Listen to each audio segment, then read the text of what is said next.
Assalamualaikum warahmatullahi wabarakatuh. Alhamdulillah bisa bertemu kembali ya. Semoga kita semua dalam keadaan sehat walafiat. Anak-anak, seperti biasa untuk mengawali belajar termasuk dalam pelajaran akidah akhlak kita ini, sebaiknya kita awali dengan membaca basmalah. Semoga kita bisa mendapatkan ridho dari Allah dan bisa mendapatkan ilmu yang manfaat barokah. Allahumma amin. Marilah kita mulai dengan membaca basmalah. Bismillahirrahmanirrahim. Anak-anak masih melanjutkan pembahasan pertemuan sebelumnya, yaitu materi kita tentang iman kepada qada dan qadar. Kalau dalam pertemuan sebelumnya kita sudah membahas tentang pengertian qada dan qadar serta dalil-dalilnya, maka pada pertemuan kali ini kita akan melanjutkan pembahasan tentang macam-macam qada dan qadar. Qada dan qadar itu sering juga disebut dengan takdir. Takdir baik maupun buruk kita harus yakin itu merupakan ketentuan dari Allah. Nah, sekarang kita akan membahas tentang macam-macam takdir. Takdir dibagi menjadi dua macam, yaitu takdir mubrom dan takdir mu'allaq. Takdir mubrom yaitu takdir yang pasti berlaku, yang sifatnya pasti dan manusia tidak bisa mengubah takdir tersebut atau menawar. Jadi takdir ini bersifat paten. Contohnya tentang kematian, kelahiran, jenis kelamin, dan hari kiamat. Tentang kematian misalnya, kita tidak bisa merubah takdir kita kapan kita akan meninggal dunia. Tentang kelahiran misalnya, kita tidak bisa memilih kita kapan lahir, kita lahir dari orang tua yang kayak bagaimana, dan di negara mana. Itu benar-benar takdir yang sudah pasti tidak bisa dirubah-rubah kembali. Berikutnya yang kedua yaitu takdir mu'allaq. Apa itu takdir mu'allaq? Takdir mu'allaq yaitu takdir yang masih dapat dirubah atau diusahakan dengan ikhtiar dan disertai dengan doa. Contoh, kaya, miskin, pintar, bodoh, dan lain sebagainya, itu merupakan takdir yang bisa kita rubah dengan ikhtiar kita, dengan usaha kita. Jadi kita harus mau berikhtiar dengan sungguh-sungguh apabila kita ingin takdir kita itu menjadi lebih baik. Nah, pertanyaannya, kalau tadi kematian misalnya itu adalah merupakan takdir mubrom, bagaimana dengan orang yang meninggal bunuh diri? Oke, nanti harus kalian jawab ya, nanti pertanyaannya ada di WA.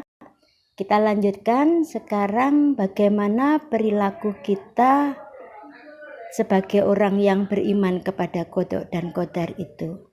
Oke, kita bahas tentang perilaku beriman kepada qada dan qadar. Yang harus kita lakukan dalam keimanan kepada qada dan qadar ini bisa dibagi menjadi tiga bagian, yaitu yang pertama adalah dengan berikhtiar.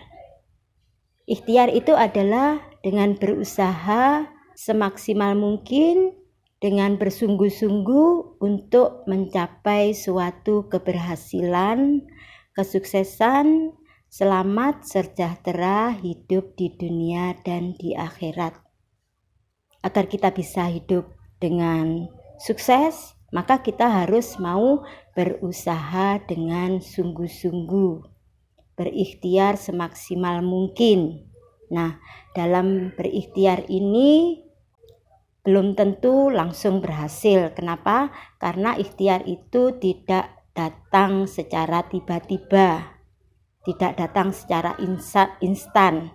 harus kita upayakan, harus mau berusaha dengan keras, bekerja keras. Apalagi anak-anak itu hidup di zaman milenial seperti saat ini ya. Kalau mau sukses maka harus mau bekerja dengan keras, berikhtiar dengan sungguh-sungguh. Nggak cukup dengan bekerja keras aja, tapi harus juga kreatif, inovatif, dan produktif. Kita harus bisa mengikuti perkembangan zaman, tapi jangan sampai kita tenggelam ya. Tetap keimanan harus kita kedepankan, Islam harus kita jalankan, maka kesuksesan yang kita peroleh itu adalah kesuksesan di jalan yang benar, di jalan yang diridhoi oleh Allah. Oke? Bukan hanya berikhtiar aja. Ikhtiar kita harus kita iringi dengan doa. Itu juga penting. Kita harus memohon kepada Allah agar dalam setiap usaha kita selalu diridhoi dan kita diberi kesuksesan, diberi keberhasilan. Nah, kalau usaha kita sudah sukses, sudah berhasil, atau usaha kita itu tidak sukses atau mengalami kegagalan, maka yang harus menyertai ikhtiar dan doa kita adalah sikap tawakal. Kita berserah diri kepada Allah, menyerahkan segala keputusan kepada Allah setelah kita berikhtiar dan berdoa. Kalau kita memiliki sifat tawakal, maka apapun takdir yang terjadi kepada kita, kita akan bisa menerimanya dengan lapang dada, dengan ikhlas. Karena yang namanya ikhtiar itu belum tentu berhasil.